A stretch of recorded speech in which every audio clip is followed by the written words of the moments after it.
उस दिन मुझे बिल्कुल अंदाजा नहीं था कि एक मासूम बच्चे की रोने की आवाज मेरी पूरी जिंदगी बदल देगी। मैं लक्ष्य अग्रवाल हूँ, एक सख्त वसूलों वाला बिजनेसमैन जिसने अपनी मेहनत से बड़ा नाम और दौलत कमाई है। मेरे लिए काम ही सब कुछ था और भावनाएं हमेशा दूसरे नंबर पर रही। उसी दिन मैं अपने केबिन में विदेशी क्लाइंट के साथ करोड़ों की डील फाइनल कर रहा था। तभी अचानक बच्चे के जोर जोर से रोने की आवाज गूंज उठी। पहले मैंने अनदेखा किया, लेकिन आवाज बढ़ती गई और मुझे मीटिंग बीच में ही रोकनी पड़ी। पता चला कि मेरी कर्मचारी अर्चना अपना 6 महीने का बेटा अर्नव ऑफिस लेकर आई है, क्योंकि उसे संभालने वाला कोई नहीं है। मेरा गुस्सा भड़क उठा। मैंने उसे केबिन में बुलाकर सख्ती से कहा कि ऑफिस कोई घर नहीं है और अगर वह काम और बच्चे को साथ नहीं संभाल सकती तो उसे नौकरी छोड़ देनी चाहिए। वह कांपती आवाज में अपनी मजबूरी बताती रही, पर उस समय मुझे सिर्फ कंपनी का अनुशासन दिख रहा था। वह चुपचाप बाहर चली गई, लेकिन दोपहर में जब मैंने उसे एक कोने में अपने बच्चे को सीने से लगाए आंसू छिपाते देखा तो पहली बार मेरे भीतर हलचल हुई। मैंने पूछा उसके पति कहाँ है। तब उसने बताया कि वह इस दुनिया में नहीं है और यही नौकरी उसके और उसके बच्चे का सहारा है। उस पल जाने क्यों मेरे बड़े और सुने घर की तस्वीर आंखों के सामने आ गई। यहाँ सब कुछ था सिवाय अपनापन के।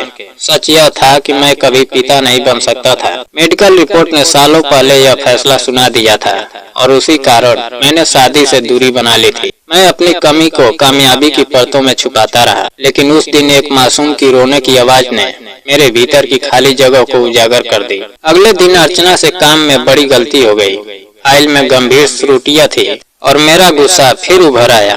और जब उसने रोते हुए बताया कि उसका बेटा घर में गिरकर चोटिल हो गया क्योंकि उसे सुरक्षित छोड़ने की जगह नहीं थी, तो मेरे अंदर कुछ टूट गया। मैंने पहली बार सख्त बॉस की तरह नहीं बल्कि एक इंसान की तरह सोचा और अनायास पूछ लिया कि अगर कोई उसके बच्चे को दिल से अपना ले तो क्या वह शादी के बारे में सोचेगी। वह हैरान रह गई।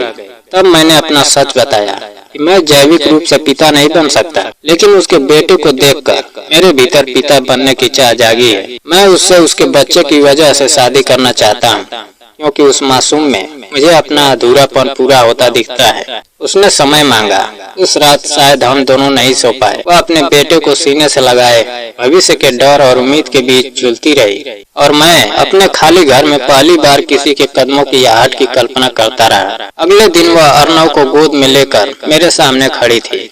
उसकी आंखों में इस बार डर कम और दृढ़ता ज्यादा थी। उसने कहा कि अगर मैं हर हाल में उसके बेटे को अपना सकूं और कभी उसे यह एहसास न होने दूं कि वह मेरा खून नहीं है, तभी वह इस रिश्ते के लिए तैयार है। मैंने बिना झिझक हामी भर दी। पहली बार जब मैंने अर्नव को गोद में लिया तो उसकी नन्ही उंगलियों ने मेरी शर्ट कसकर पकड़ ली। उस स्पर्श ने मेरे भीतर के वर्षों पुराने खालीपन को भर दिया। मुझे लगा जैसे ईश्वर ने मुझसे कुछ छीन कर कुछ और अनमोल दे दिया है। मैंने अपनी माँ को सब बताया।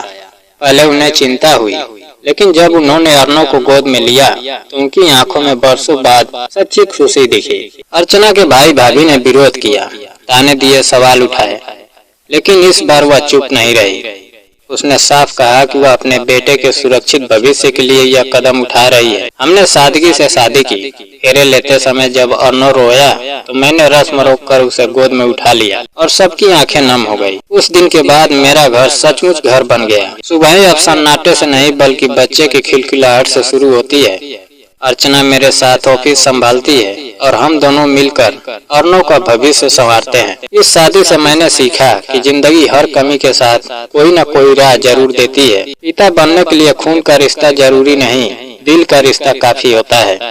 और कभी कभी एक मासूम की रोने की आवाज भी किसी सख्त इंसान के भीतर छुपे कोमल दिल को जगा देती है।